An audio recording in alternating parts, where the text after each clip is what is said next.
Africa mi toi de. Ale ka oli do. Oh, elle est assise de.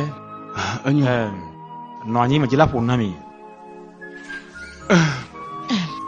Azon si mi avio mi la fisia. Ta flache dokita glonu si o nyanami. Mi atoa.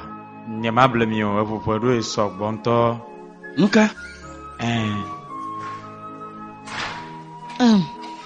Doc, le kanajiba kufi sineli ema. Eye o hia ba lo wa so na mi ado bu ni kaba. Dokita ta flache la te de nyo voa dune. Enyo me de fuga kele ma to yan fu po kin gbo. Enyo chukara mo le do to nya kwa nyi meji bonara ko a otonyo. Ploide a mojro po kwa ma alebe watin wo de voa non la fima. Enyo mijo.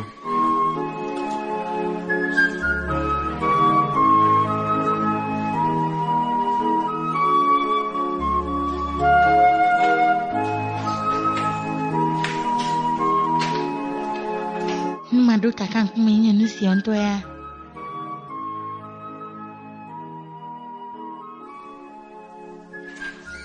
Tonya. Ene hia Nadia. Ao. Ela cara mono kekan Messia. La haya kekan.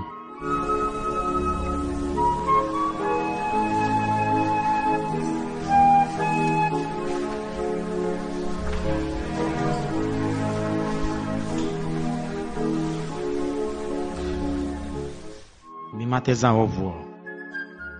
Elle a bena, il doit vivre dans le boumana. Ma ba egrena no vinyo ha. Enyo yigula nao. Enyo.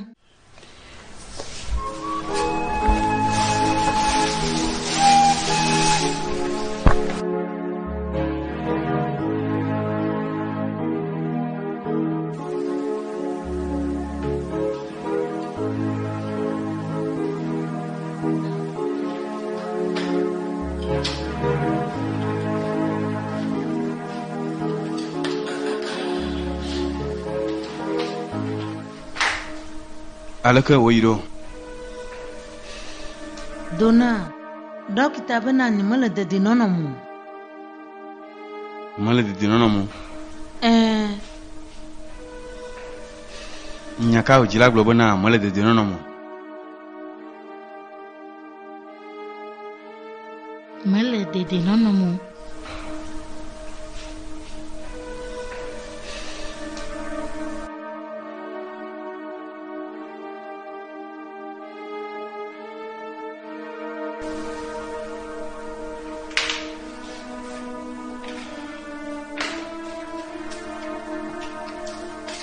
Donan.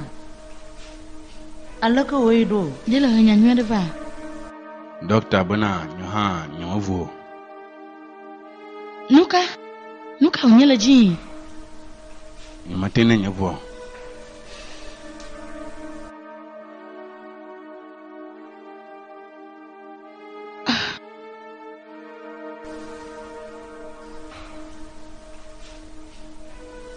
Nyahama inava.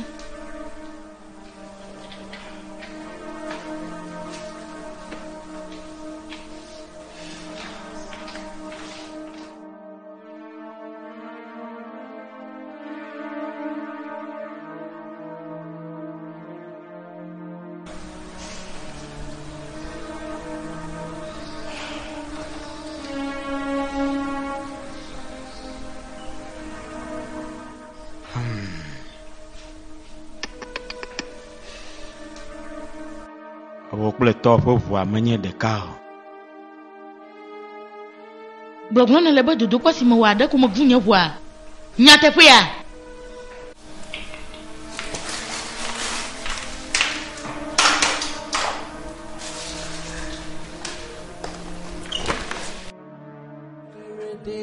Akpeno kaka dokita. Maso akpo chief. Akpenao. Akpeno habale chodo siana. Gake. De mate kan de jiwa. Chande. Le kan de dinye hohoe. Azo anu ke mate ona o. Ta flache. Magaglo nyela musia po nyana mereko. Murakuku. Oh, hello chief. Ni mate onu si ode. Kan de dinye mate mvamo. Ojo jinanto. Akpeno kaka. Ko se be do tore kema. Akpo manya glore na o zira kaka. Maso akpo chief. Akpo. Magavon mali na o. One day now for the owner. If you live life without caution, you stand to reap the fruit. Azua. Nuka ogamilo. Elle be mai de mi fo kondi na mai di vu de mi atoa. Kama hiao mia gagun iyo. Nuka te ma kulecho konji le gbawa. Ni atobo na kondi fo nya gbo. La me la te be sere di na ni be ya fima. Nenye nema kama ko mia be pleuvoir. O mega ha no ni to ha mo to buva. Le gun yi sogbon vo. Docteur le bona jo ziraka. Mi gavon kaka mi anya ma trova. Docteur 15 ans dit. Enyo.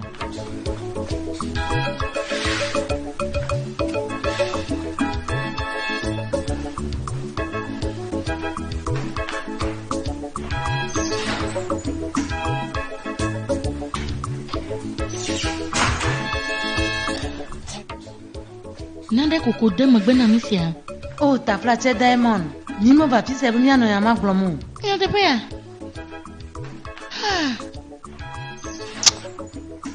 Le match on si avec pungbo kan bo khafi mi ba no nyansi nyaglom. Mo jo le gbo.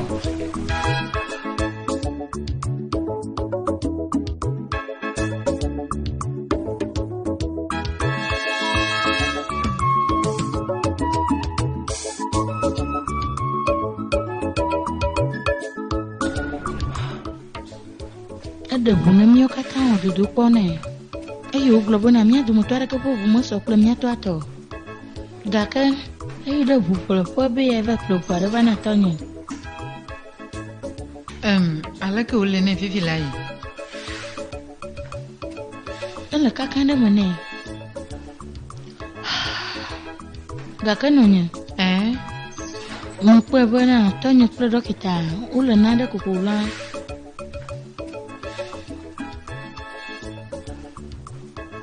Maka nsi onye wa ma via olo.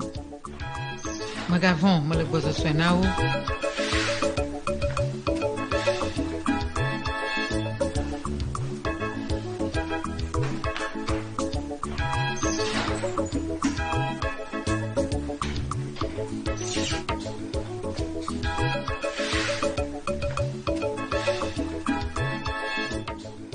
Tonyo, ai ha bonya pum. Mia funu kure no po de dugu anwa. Dede dogo. Nusile le yon mima. Tonyo le no te bana manga do iba hodomo ko. Tonyo monya budada sie wo. Ala bobi san sogbon. Agoka tutu ye woje. De asi wa se fofo ya. Malaji bi sogbon yin majila funu kure no nu fifi layo.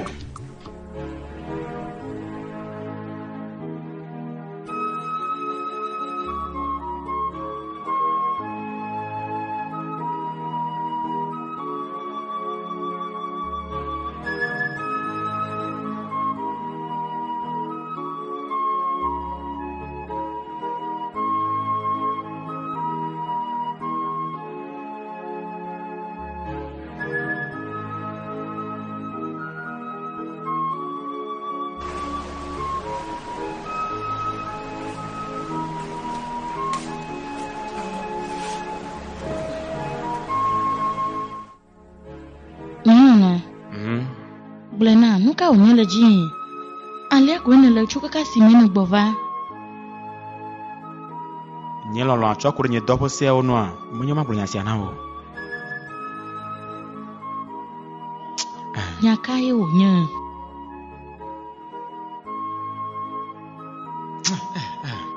Nye manya le si ma bunya sia no do. Mwenye bena mode na funa mo alo de ine ve de ya. Ao menye mo. Azonu ka wonye. Lenya chief bia chok bonye be ma o aden pote to pona yevia o. Eye me ve de wa popo o. Lesi me o monya bena aden pote po mo ja na yo.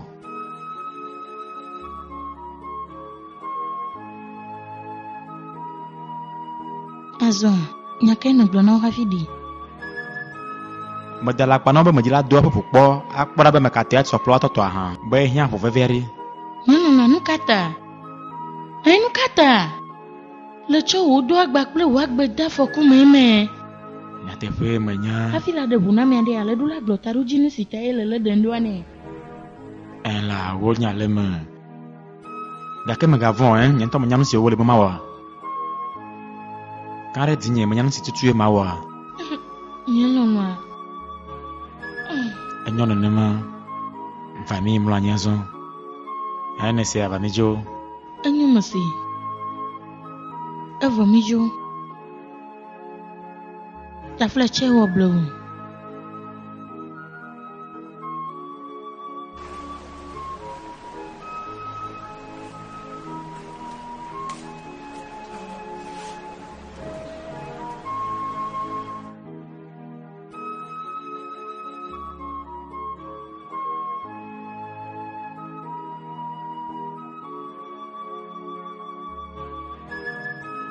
Nyelo no. Nadia.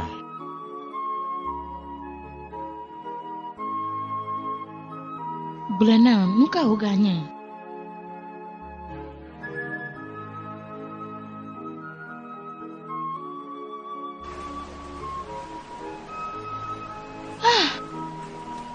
Nuka nyesia. Chukare ye. Hahaga nyesia. Nanya mablo asese na ntobe. Mai blonya sia na chief.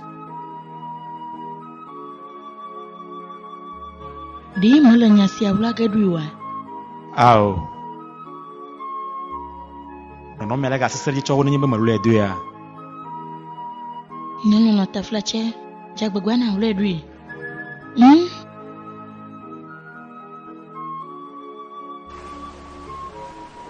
Majibu mi eklujia dugbeda. De mi ati we. Enyo me defo.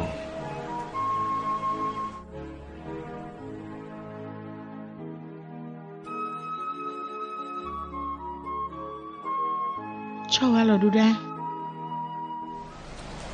We are saying thank you, Jesus.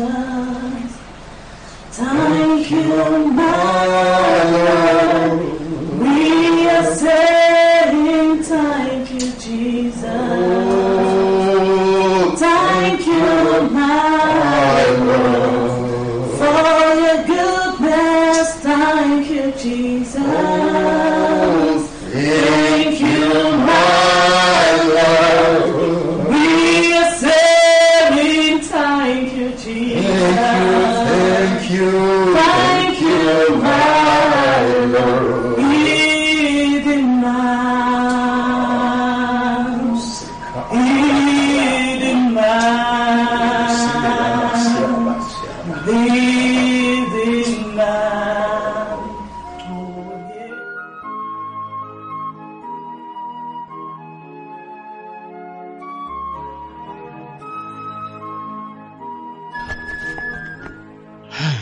Chief, pavola nyadombe. Aden de dokwa simi wa pomo chonu wa. O ma George non tokro. Dọkịta mojibe manya mochunu awo. Enyo. Manyanu sianu kure dudupo sianu vo. Ta flache le de kuyo. Ele bena jeme. Veveto asiye o tension ga edi sobo. Nesia. Doc, avudada katutumo. Najebleo chief, najebleo. De wa tere dio. Na mbuma kula aponye mbaba non kule de non nyuria. Afisi ako mano. Enyo ne le blono nema. Ma vana ba kono dana nyibele hiama. Nesia. Ala Georgina, akpeno kaka. Maso akpo. Oye taflache. ala bonus ya wanyanya wala la mia duma. Oh, chief wa megavon. Quand elle dit nyamere mas nyasi ato voranye klo. Anyo. La poto inyara wala choy mavo. Nesia. Mala bo wana hanu kudona na kenu.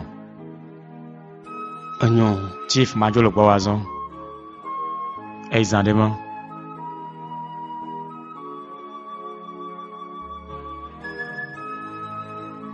Elene nuka onya. Tonya le va vide benya pom.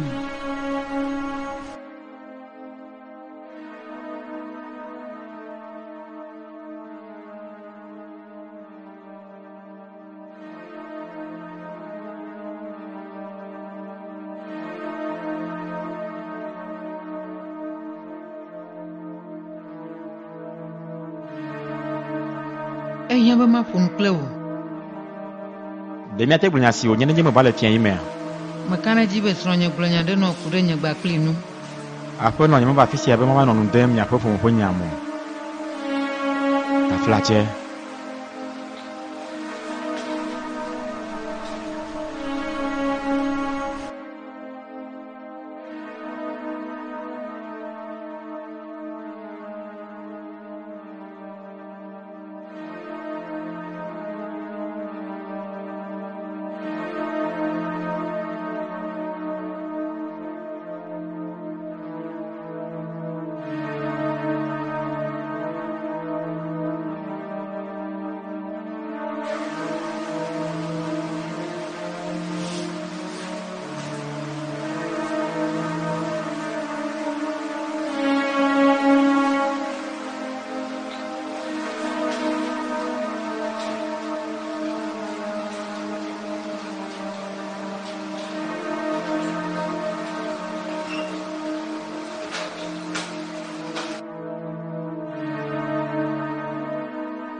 Efiano apo no. Noanyi. Levado va. Mavado.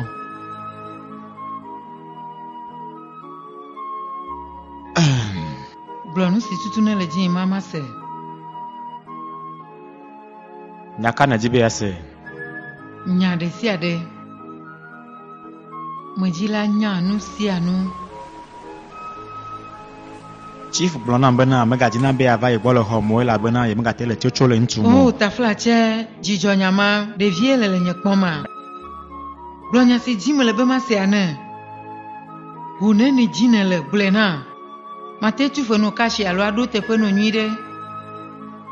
Nyaka e ti fe blona kude nyekle vinyonu. Nyaka tutuye o blona o. Nyaka ine le jimbe yase.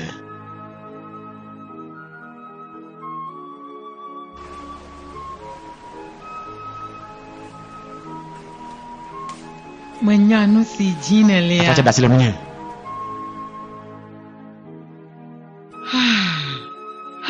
Dene jibe mia fonwa. Alo le jibe ma na sonyo wanya. Ale si ene jila dovu na zigbanto si ye me va gbo le mia pe kwanjia. Dokita. Dene le jidin la dinya ne ma. Nenye be nene le poema.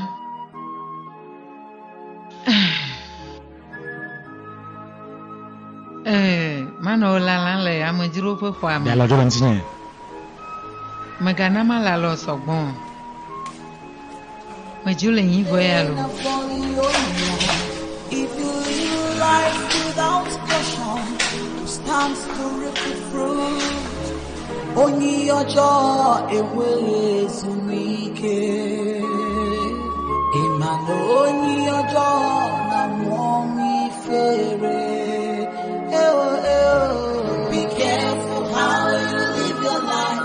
Be careful how you move about. Be careful how you live your life. Be careful who you hang up with. Be careful how you live your life. Be careful how you move about. Nothing. Be careful how you live your life. Wow.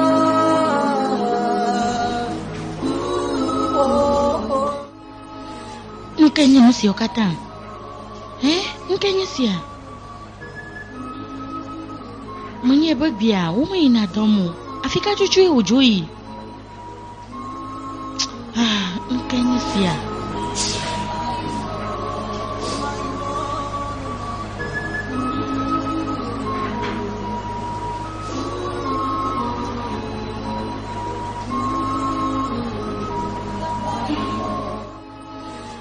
Nuka unyele ji. Nuka chuchu unyele ji.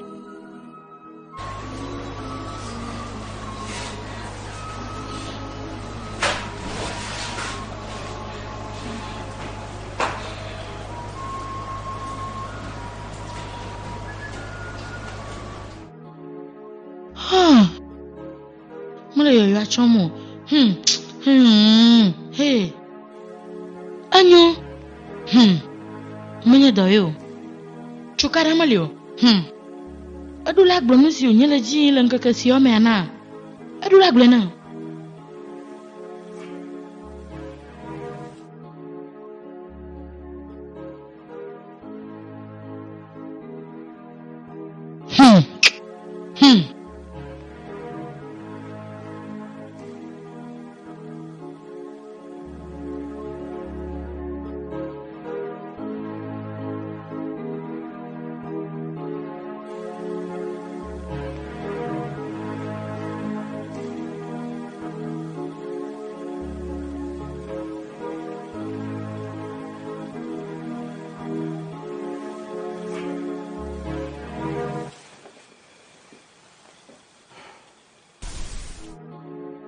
Apollo. Amaga. Nunca te majui do koma eduna. Namlanya. Amaga. Numa ve dunwa va matrova. Aho. Ale no be na gbarama.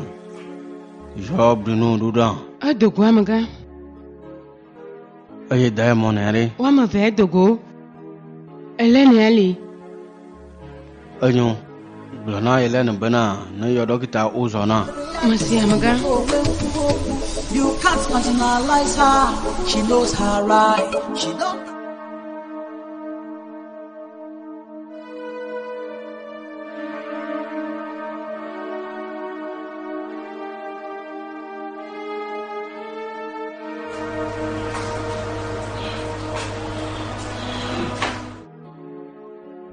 Allo. Nka unya leli media. Nyamali sesindo.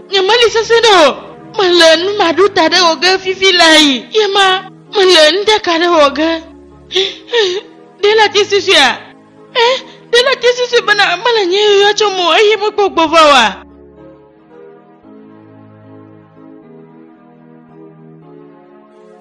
Tanti Helen.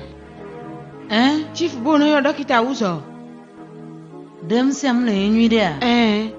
Gakebo dokita wa trova po tension ida. Anyu cho wanya ida homo. Wanya. Sia.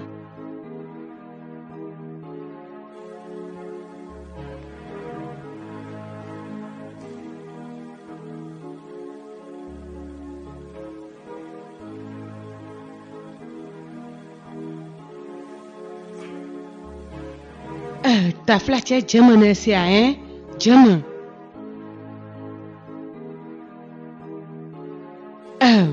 We am ga hanu alagbova makara jino bolagbo. Lesia.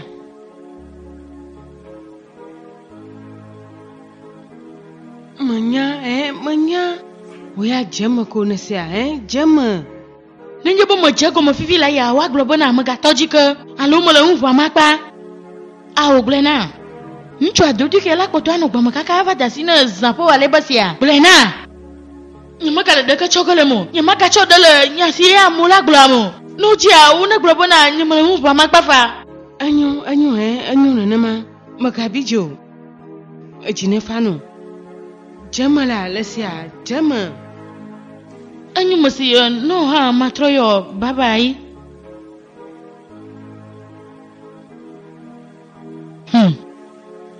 Kwa nywalea. Dokita uzo.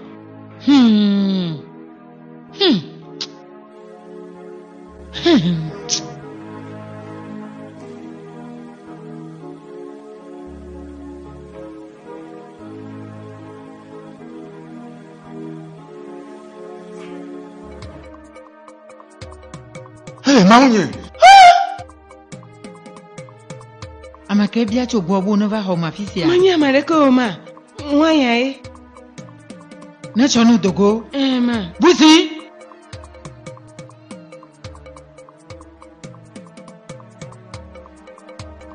Tanti Helen ba ma cho mwanya. Va dado o wa ma. Mabona busi, jo la fisia. Akpana o ma. Amagaro kita. Aye ya ola. Masanya se magloa. Happiness giddy, APOLONIA. Even though the cockroach, no say she dey house. Now she be house girl, but now she be landlady. Azwa makana jibela no bobore rumbe na ablonya tekwe na mase alo. Mala no nyona do kunye. Jijon popo abodoro nene na ablonya simejila se ane. Ne matin gblana ke no filayo. Mava bolo biro chondi. Ne makono machone raga milion rekada sivanu. Konviere la.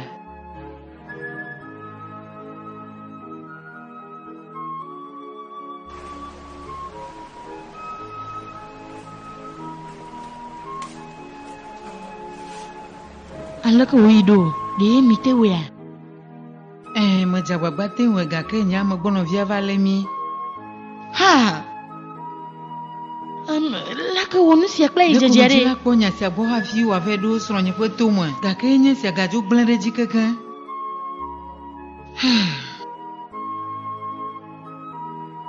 De la ti de mona makonya si agba.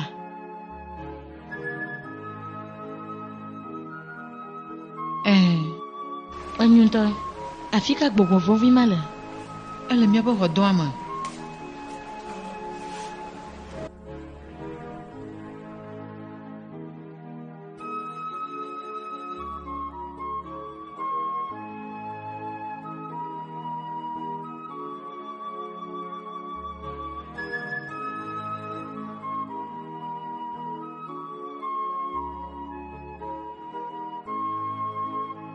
De matinya fisi ele chugba va. Nyelolo de la tête de mon amadi de me viria. Nyote pia. Notela, de le jila jila mama, esi me ko fisi ele chugba va nmoa. Note. Nuka jele konando. On via. Chifu yo ma vumoto e me ire bo. Nyote pia. Chifo yo avomoto le yegbo. Aye ne trogbo va, yo ne peut pas faire le bobole nous lilia. Allons tom nya. Enyanu sia, ele ba ma joma glo hosia de no sansia ma. Ne ma glo ho de no kwa la mala fa no, yemo. De ne susu be mo la bible play ya. Azon ala kele ba ma wero. Dokita uzo, maga biozi mamlelia. Afika ne chogbo va. Uzo, note makachula banyo. Uzo. Droto nanya ba magba fi se le chogba ba na muwa. Mala lo dongo sansia mu. Na le blene fi la ya la donji wa u. Nyelolo ta fla tete ke maga ba mako. Mo glo no bana chief le no no mo senre me eye o yon avomoto. Ne de nyima yiwa ela ko. Eye le nya e don gbere hana si die mo kporo haro. Nyote puya.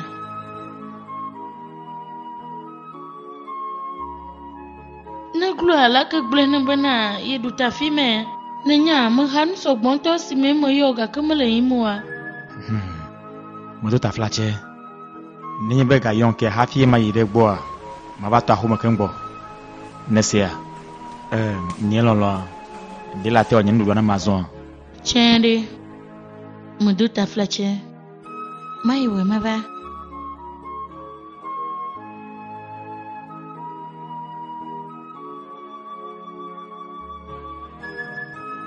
Chief. Dana jila nu wa chike fifi la ya. Manu. Anyo mo gbona. Oh. Ne la fisia. Que le jila va glo pour monsieur Adoumé abel si le glo tonya Adoumé. Où plan y a malo?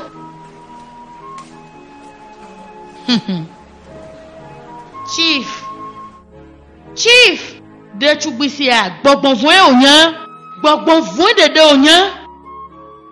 Nano a trop joué de, y'a pas bon voin tobo.